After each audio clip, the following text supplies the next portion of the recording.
Ada anjuran ketika kita nguruk kuburan ini Bapak Ibu, tinggi tanah di atas kuburan itu tidak lebih dari 1 jengkal. Kemudian setelah selesai kita dipulihkan untuk memberi tanda bahwa ini adalah kuburan ya. Jadi sebatas tanda. Kalau Nabi SAW dulu diceritakan beliau kemudian mengambil batu untuk ditaruh di bagian kepala untuk menandakan bahwa ini ada kuburan di sini. Dan tidak ditulisi pakai tulisan nama. Kemudian nanti misalnya terus dikasih bunga ya, apa namanya, ditabur bunga dan seterusnya, bahkan diruncir-runcir nanti sampai sini ya, dihias-hias ya. Kadang dikasih kendi, dikasih payung.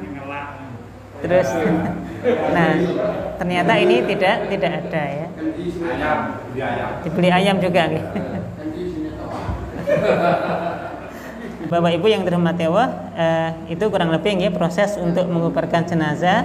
Dan sebagaimana yang kita ketahui, hakikatnya juga tidak ada talqin ya, tidak ada talqin setelah mayit dikuburkan. Termasuk juga tidak ada adzan, tidak diadzani, tidak diiqomati, tidak ya. Dan yang dianjurkan oleh Nabi SAW diceritakan ketika selesai menguburkan jenazah sahabat ini, kemudian Nabi memerintahkan kepada para sahabat untuk mendoakan jenazah, memintakan ketetapan hati untuk si mayit ini supaya bisa menjawab fitnah dan pertanyaan di alam kubur. Apakah ada dasar bahwa untuk mengiringi jenazah sampai kuburan itu dibawakan satu tempat yang isinya beras kuning sama uang recehan biasanya ya?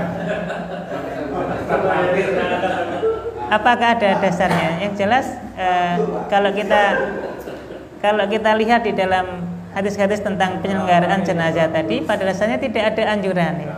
Tidak ada perintah kalau kemudian kita menguburkan jenazah harus diiringi pakai beras merah tadi atau beras kuning sama uang tadi.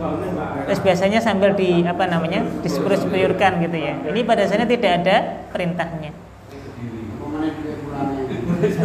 Kemudian yang kedua, anggapan bahwa ketika melakukan itu nanti kalau mayatnya pulang nggak kesasar, ini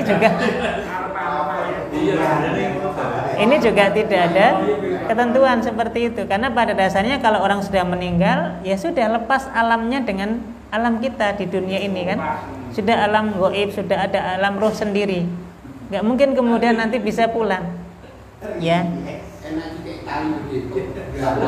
Sehingga misalnya nanti diyakini kalau malam Jumat apa gitu ya, terus katanya mau pulang sehingga disiapkan makanan tertentu yang dulu disukai. Tentu ini tidak ada ketentuannya seperti itu gitu.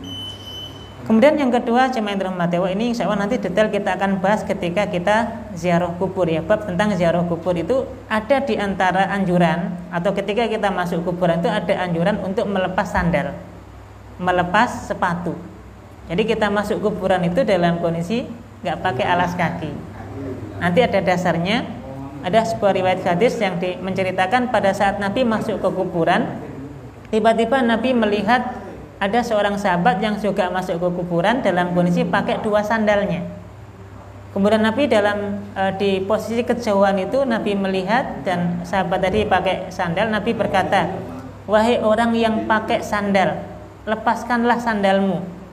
Nabi berteriak kurang lebih seperti itu. Okay? Nabi berkata dengan suara yang keras, kemudian orang tadi mendengar. Nah, orang tadi ketika mendengar itu kemudian melihat ternyata yang menyampaikan ini Nabi. Maka orang tadi langsung melepas sandalnya, melempar sandalnya, dan yang memerintahkan Nabi gitu.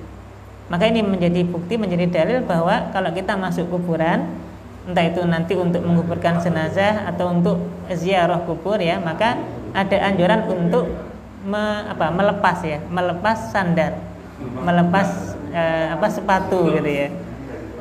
Nah, dengan kondisi memungkinkan bagi kita untuk masuk itu tidak pakai sandal. Artinya kuburan itu bersih, makamnya tidak ada duri, tidak ada pecahan beling dan seterusnya ya. Maka ini dianjurkan ya. Tapi kalau misalnya makamnya misalnya rumbuh ya, banyak bahaya-bahaya. Kalau kita masuk nanti jadi bahaya, bahkan kita kena duri dan seterusnya dan nanti jadi madharat, tentu ini sudah sifatnya darurat gitu ya. Maka boleh pakai sandal. Tapi secara hukum asalnya kalau kita masuk kuburan itu harus melepas sandal. Itu sebabnya kenapa kok dibersihkan dan seterusnya, supaya ketika kita masuk kuburan itu memungkinkan kita untuk melepas sandal. Nah, mungkin ini juga tidak umum ya di masyarakat kita ya. Padahal ini ada perintahnya dari Nabi SAW.